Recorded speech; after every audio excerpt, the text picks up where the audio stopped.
Shocking eliminations ఇద్దరు eliminate అయిపోయారని చెప్పి ఒకటే వాయింపు.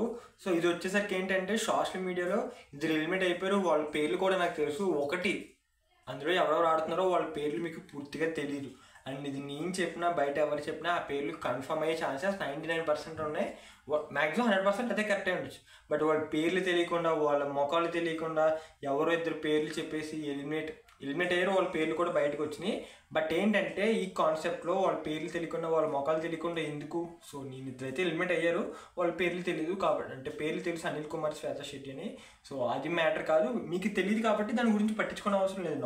ఎలిమినేషన్స్ ఏవైనా కూడా మనకి ఆగస్ట్ 22 నుంచి మ్యాక్సిమం టెలికాస్ట్ అవుతుంది కాబట్టి ఆ సస్పెన్స్ అనేది మీకు బాగుంటుంది. సో అందుకే ఎలిమినేషన్స్ ఏది కూడా చాలామంది అడుగుతున్నారు కింద కామెంట్స్లో నాకు పర్సనల్గా మెసేజ్ చేస్తూ.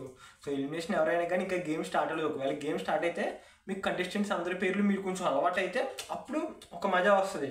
సో పేర్లు తెలియకుండా ఎవరు ఎలిమినేట్ అయ్యారని చెప్పమనడం నో యూజ్ కదా. So better to avoid that ఎవరు చెప్పినా కూడా ఎలిమినేషన్స్.